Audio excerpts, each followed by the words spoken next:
Hello, good morning, everyone.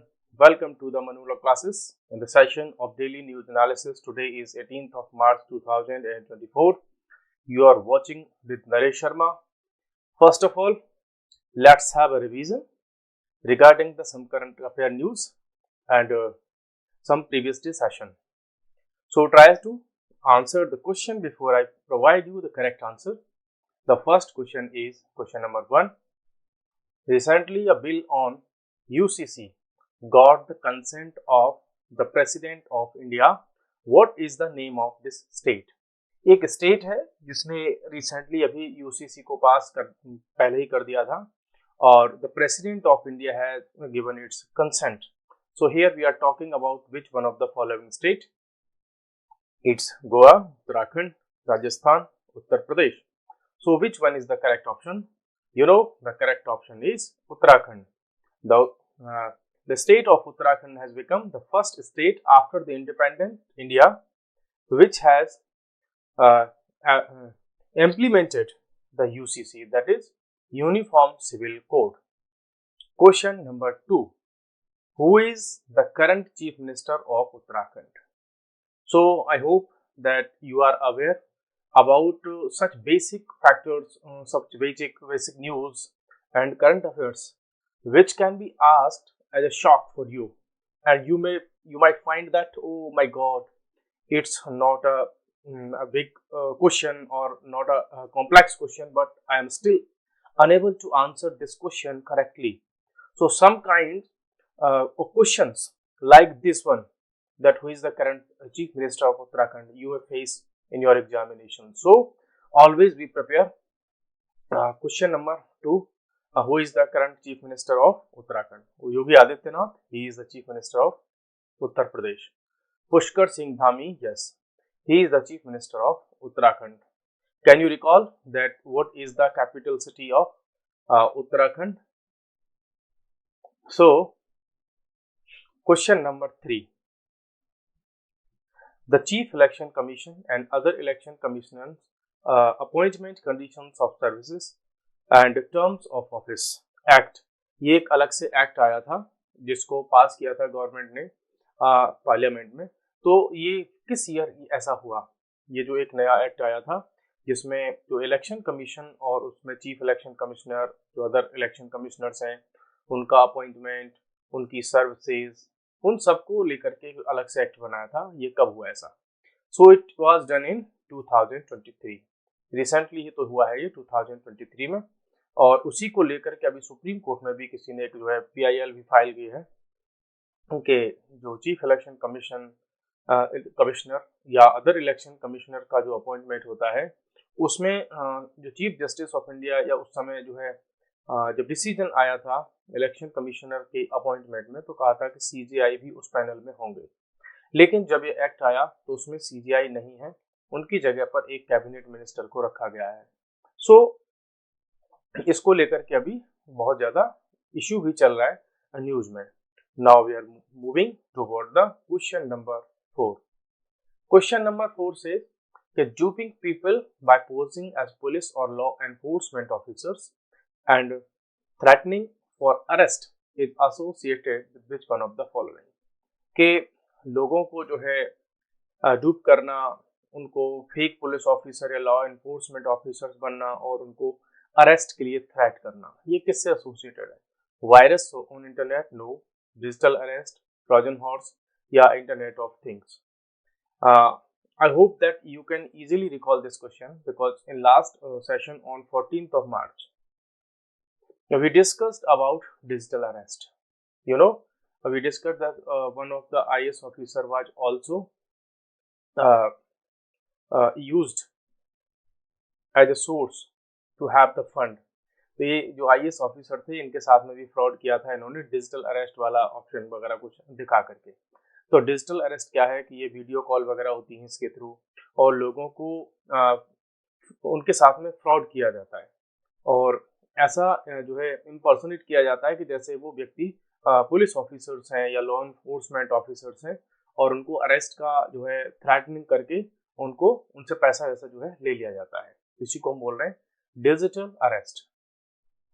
Question number 5. What is the number of for current Lok Sabha. तो अभी जो लोकसभा चल रही है, जो 2024 में चल रही है, अभी हम मार्च की बात कर रहे हैं, ठीक है। तो ये कौन सी लोकसभा है, 15th, 16th, 17th या 18th?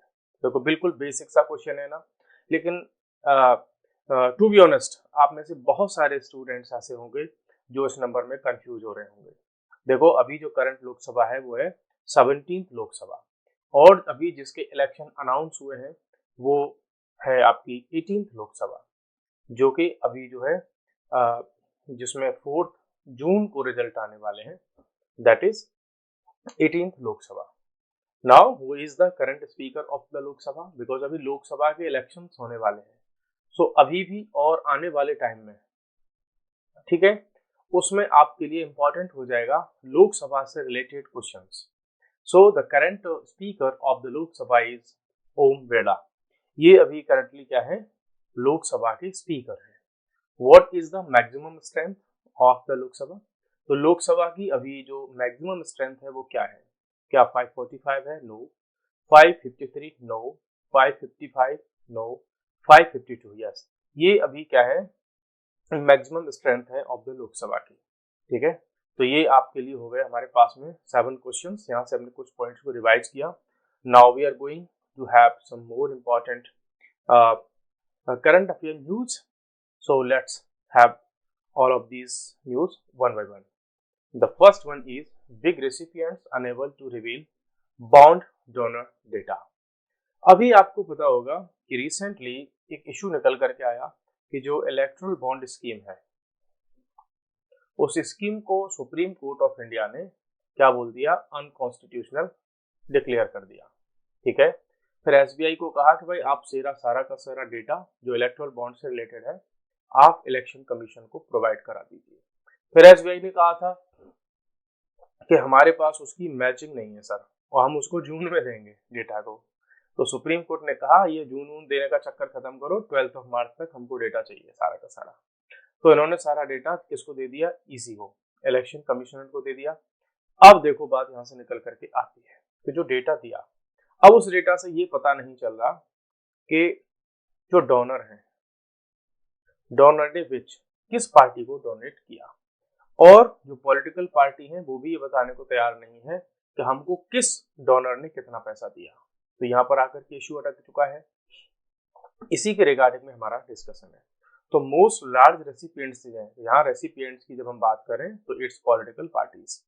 Most large recipients of funding via electoral bonds have not shared any details. वो डिटेल ही शेयर नहीं उन्होंने की, किसको, इलेक्शन कमीशन ऑफ इंडिया को, कि भैया किसने जो है कितना पैसा दिया। तो जो पार्टीज हैं, पॉलिटिकल पार्टीज हैं, उन्होंने ये बताया ही नहीं इसी को कि हमको किसने कितना डोनेट किया। अब ऐसी डायरेक्शंस 2019 में और 2023 में सुप्रीम कोर्ट ने अर्लियर दी थी कि जो पॉलिटिकल पार्टीज हैं वो अपना डेटा वगैरह इसको दे दें इलेक्शन कमीशन को कि आपको किसने कितना पैसा दिया, ठीक है। अब दीज पार्टीज जिन्होंने डेटा नहीं दिया उसमें बीजेपी है, इसमें कांग्रेस है, तृणमूल कांग्रेस है। रीजनल पार्टीज की हम बात करें तो तेलुगु देशम पार्टी, टीडीपी जिसको हम कह देते हैं, वाईएसआर कांग्रेस है, भारत राष्ट्र समिति है, बीजू जनता दल है। इन्होंने भी ऐसी कोई भी डिटेल किसको नहीं दी है, इलेक्शन कमीशन ऑफ इंडिया को। अब इसमें कुछ पार्टीज हैं, only few parties have revealed these details which includes these parties include the Dravida Munnetra Kazhagam, all India Dravida Munnetra Kazhagam और जनता दल सेकुलर। इन्होंने कुछ कुछ डिटेल्स दे दी है ना, लेकिन ये मत समझना कि इन्होंने सारी की सारी डिटेल शेयर कर दी है ना, इनमें भी इन्होंने डिटेल शेयर नहीं की है, ठीक है। अब देखो इन पार्टीज से जब पूछा गया कि भाई आपने क्यों नहीं दी, तो इसमें जैसे कि मैं एग्जांपल लूं, बीजेपी का कहना है कि it did not have the record. बोला हमारे पास रिकॉर्ड ही नहीं है। बोला क्यों नहीं है रिकॉर्ड? बोला रिकॉर्ड इसलिए नहीं है कि जो इलेक्ट्रल बॉन्ड स्कीम आई थी उसमें ये रूल था कि जो पॉलिटिकल पार्टी है उनको अपना कोई ऐसा रिकॉर्ड मेंटेन करने की रिक्वायरमेंट नहीं है कि किसने कितना पैसा दिया, ठीक है। तो बोला हमने तो रिकॉर्ड किया ही नहीं था, तो हम आपको डेटा कहाँ से दे रहे हैं, है ना। अब ऐसे ही अदर पार्टीज का आप खेल देख लीजिए। अदर पार्टीज ये कह रही हैं कि जैसा बीजेपी ने कहा वो भी अदर पार्टी बोल रही है कि due to the design of the scheme they do not have information about donor. बोला जो इलेक्टोरल बॉन्ड स्कीम थी उसकी डिजाइन ही ऐसी थी कि हमारे पास उसका कोई रिकॉर्ड ऐसा नहीं है कि किसने हमको कितना पैसा दिया है।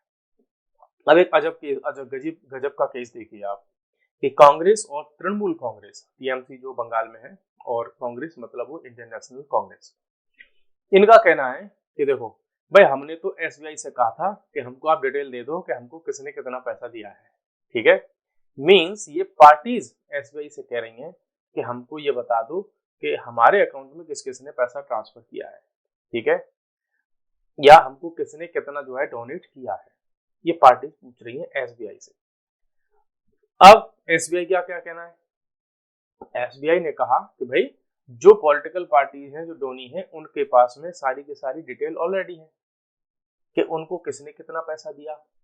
ठीक, तो जब एसबीआई से इन्होंने डिटेल मांगी कि हमको बताओ कि हमको कितना डोनेशन किसने दिया, ठीक है, तो एसबीआई ने कहा तुम्हारे पास तो है वो सारी की सारी डिटेल्स। ठीक है, अब इनमें आपस में चल रहा है क्या, ब्लेम गेम। एसबीआई कह रही है कि जो डिटेल है वो पॉलिटिकल पार्टीज के पास है, पॉलिटिकल पार्टीज कह रही है कि डिटेल एसबीआई के पास में है।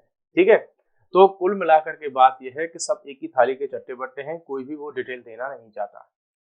अगेन कांग्रेस और तृणमूल ने कहा कि भाई हमने तो फिर आपसे कहा है कि हमको डिटेल दे दो, और एसबीआई कह रही है कि भैया डिटेल तो आपके पास में है। तो मतलब कुल मिलाकर के हुआ ना तो एसबीआई ये बता रही कि भाई किसको कितना पैसा किसने डोनेट किया, और ना ही जो पॉलिटिकल पार्टीज हैं वो भी बताना नहीं चाह रही कि हमको किसने कितना पैसा डोनेट किया। ठीक है, चलिए नेक्स्ट हमारे पास में बहुत ही इंपॉर्टेंट न्यूज है, दैट इज संगीत कला निधि अवार्ड। जैसे इंडिया में संगीत नाटक अकादमी अवार्ड्स जो मिलते हैं, वैसे ही साउथ इंडिया में अपने जो है वहां पर भी म्यूजिक रिलेटेड एक अवार्ड है जिसका नाम है संगीत कला निधि अवार्ड, और ये मिला है इस बार किसको, टीएम कृष्णा को, है ना। कर्नाटिक म्यूजिक के ये सिंगर हैं। ठीक है, मीन्स वहाँ की जो वोकलिस्ट हैं, इनको पहले मैग्सेसे अवार्ड भी मिला था, तो टीएम कृष्णा को इस बार 2024 का क्या मिला है, संगीत कला निधि अवार्ड। कौन देता है इस अवार्ड को, इस अवार्ड को देता है म्यूजिक अकेडमी, जो साउथ इंडिया की है music academy. Now let's have some more key points regarding the award. देखो संगीत कला निधि अवार्ड की अगर हम बात करें तो it is considered the most prestigious honour in Carnatic music. अब आपको मैं थोड़ा सा बैकग्राउंड बताऊं इसका। म्यूजिक की अगर हम बात करें तो इंडिया में 2 टाइप्स का म्यूजिक है। मैं ऐसे कहूँ इसको, एक तो हो गया हिंदुस्तानी म्यूजिक और एक हो गया कर्नाटिक म्यूजिक। ठीक है, कर्नाटिक म्यूजिक की जब हम बात करते हैं तो don't think that it is limited to only Karnataka, no, ये पूरे के पूरे साउथ इंडिया का जो म्यूजिक है उस सबको रिप्रेजेंट करता है। और जो हिंदुस्तानी म्यूजिक है वो साउथ इंडिया को छोड़ करके बाकी अपना नॉर्थ इंडिया वाला रीजन या जितना भी रीजन है उसको रिप्रेजेंट करता है, कौन सा, हिंदुस्तानी म्यूजिक। और ये दोनों ही किस में आते हैं, क्लासिक में। अगर मैं कहूँ कि जैसे क्लासिक म्यूजिक, तो क्लासिक म्यूजिक जो इंडिया में है उसमें 2 ब्रांच हैं, हिंदुस्तानी और कर्नाटिक। ठीक है, अगर मैं ये कहूँ कि म्यूजिक, तो म्यूजिक में क्लासिक म्यूजिक होता है, पॉप म्यूजिक होता है, और भी जो है बहुत सारे होते हैं मॉडर्न में, तो वो सब अलग है, लेकिन हम यहाँ बात कर रहे हैं ओनली अबाउट क्लासिक म्यूजिक की। ठीक है, तो क्लासिकल में ये जो है 2 इंडिया में ब्रांचेज हैं, कर्नाटिक और हिंदुस्तानी। अब ये जो कर्नाटिक वाला जो है उसके लिए अवार्ड दिया जाता है कहाँ से, संगीत कला निधि अवार्ड से। तो Sangeetha Kalanidhi award is considered the most prestigious honour in Carnatic music में। It is conferred by Madras music academy. कौन देता है इसको, Madras music academy. Carnatic music is commonly linked with southern India, जैसे मैं आपको दिखा रहा हूँ, specially the state of Andhra Pradesh, Telangana, Karnataka, Kerala, Tamil Nadu, और ये केवल यहीं तक लिमिटेड नहीं है, ये श्रीलंका में भी बहुत ज्यादा पॉपुलर है जो हमारे कर्नाटक म्यूजिक की स्टाइल है। तो ये आप जो है जान लीजिए। Now we are going to have one more important news. Indian navy gets first independent headquarter Nausena Bhavan. देखो ये बड़े मीन्स एक शॉकिंग हमारे लिए बात है कि अराउंड 75 ईयर्स हमको हो चुके हैं इंडिपेंडेंट हुए। ठीक है, लेकिन आज तक हमारी जो इंडियन नेवी है उसके पास में अपना कोई एक मीन्स बिल्डिंग तक नहीं थी, अपनी खुद की एक प्रॉपर बिल्डिंग, कि उनके सारे के सारा जो स्टाफ है, ऑफिसर्स हैं, वो एक जगह से अपना सारा काम कर सकें। तो ये इंडिया के लिए अपने आप में एक शर्म की बात है कि हम दुनिया में ये कहते फिरते थे कि हमारी नेवी बहुत अच्छा कर रही है वगैरह वगैरह बहुत कुछ, बट अब जाकर के इंडियन नेवी को क्या मिला है, अपना इंडिपेंडेंट हेडक्वार्टर या इंडिपेंडेंट बिल्डिंग मिली है। और इसका इनॉग्रेशन किसने किया, the defence minister that is Rajnath Singh. उन्होंने नौसेना भवन, नौसेना किसको बोलते हैं, नेवी को ही बोलते हैं, ठीक है। It is new state of the art headquarters of the Indian navy at Delhi cantonment में ये एक अलग से बना दिया पूरा एक हेडक्वार्टर। अबाउट इसके बारे में थोड़ा सा जान लेते हैं। Now Indian navy first independent headquarter, ठीक है।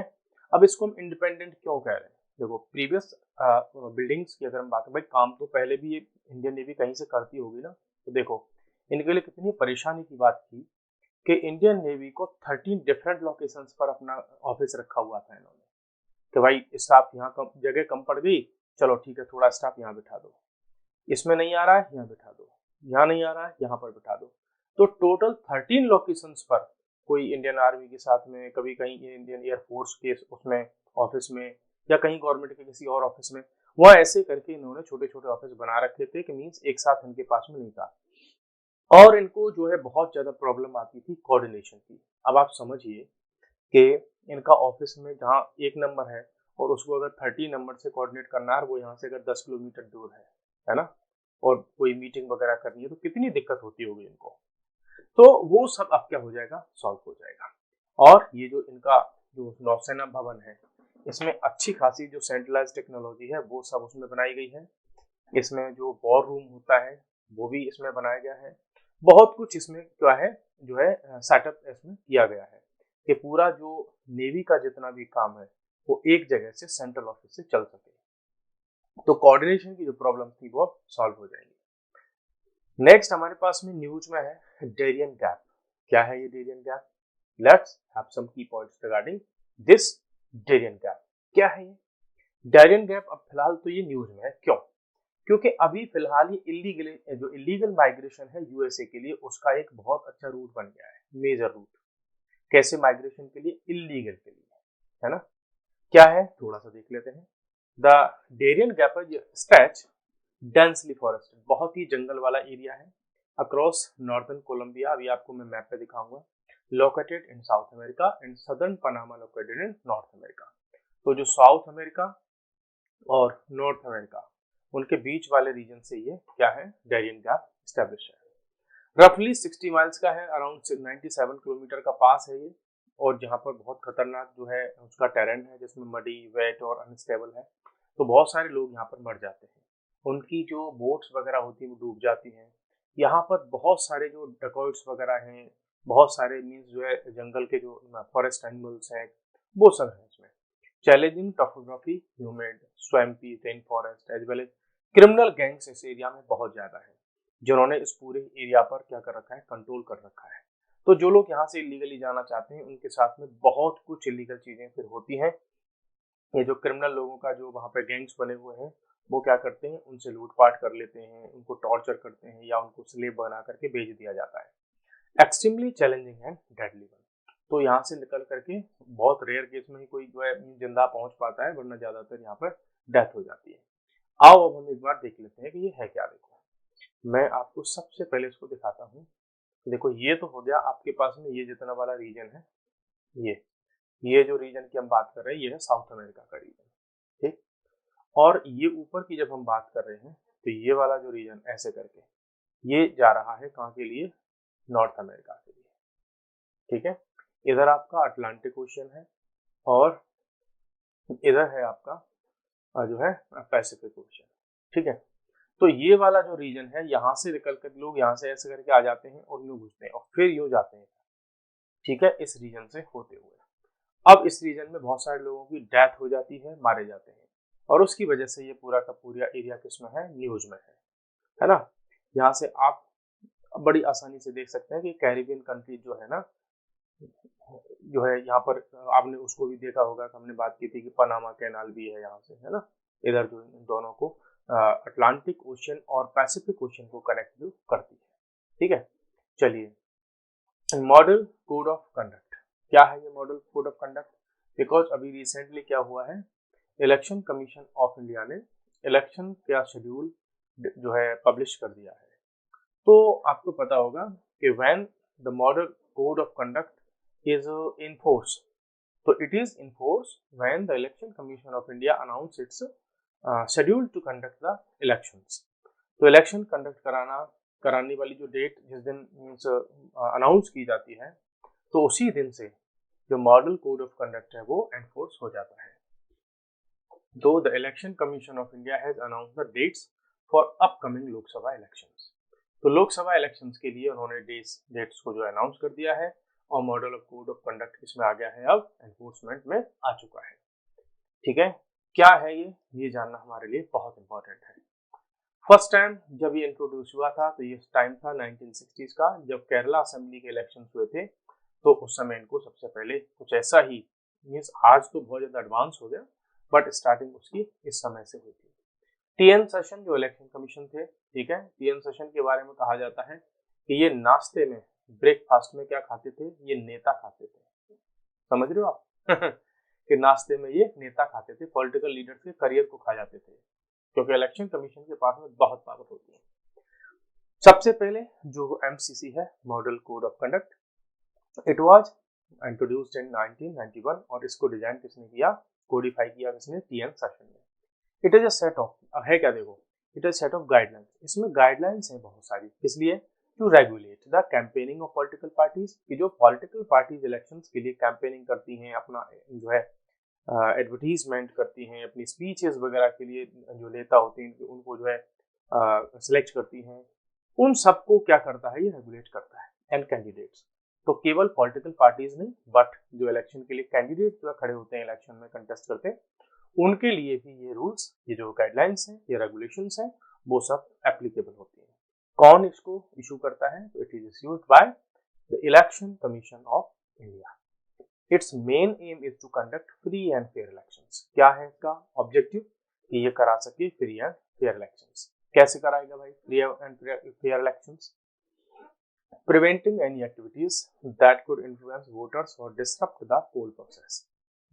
तो देखो, इसमें कुछ ऐसी गाइडलाइंस होती हैं जो रोकती हैं किसी भी पॉलिटिकल पार्टी को या जो है किसी कैंडिडेट को, कि वो कोई भी ऐसी एक्टिविटी ना करे जिससे जो वोटर्स हैं वो अनफेयर रूप से क्या हो जाए, इन्फ्लुएंस हो जाए।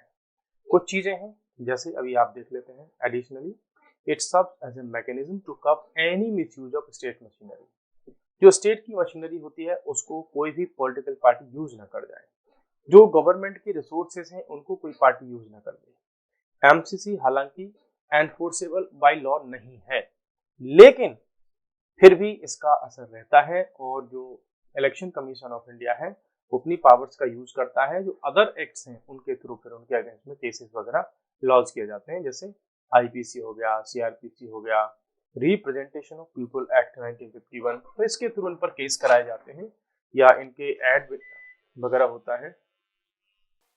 तो ये बहुत सारे जो अदर लॉज हैं इनका यूज करके भी क्या किया जाता है, election commission of India action लेता है ऐसी पार्टीज या उन कैंडिडेट्स के अगेंस्ट में। क्या है ये मॉडल कोड ऑफ कंडक्ट, किन किन एक्टिविटीज को इसमें प्रोहिबिट किया गया है, वो आइए एक एक करके हम देख लेते हैं। फर्स्ट है फाइनेंशियल ग्रांट्स फॉर और कमिटमेंट्स बाय मिनिस्टर्स और अथॉरिटीज। जो मिनिस्टर्स होते हैं, अथॉरिटीज होते हैं, वो ऐसा नहीं कि कोई ऐसी स्कीम लॉन्च कर दें, वो सब इससे क्या कर दिया जाता है, रोक दिया जाता है। मिनिस्टर्स और अथॉरिटीज हैं, देखो सिविल सर्वेंट्स को इसमें हम मानेंगे नहीं, इसमें वो एक्सेप्शन है। Are restricted from laying foundation stones, किसी ने रोड का फाउंडेशन स्टोन लगा दिया है ना, तो उससे भी लोग जो है इन्फ्लुएंस हो सकते हैं, उस पर भी पेन होता है। एनी प्रोजेक्ट और scheme that could influence voters, ऐसी कोई प्रोजेक्ट और स्कीम गवर्नमेंट लॉन्च नहीं कर सकती।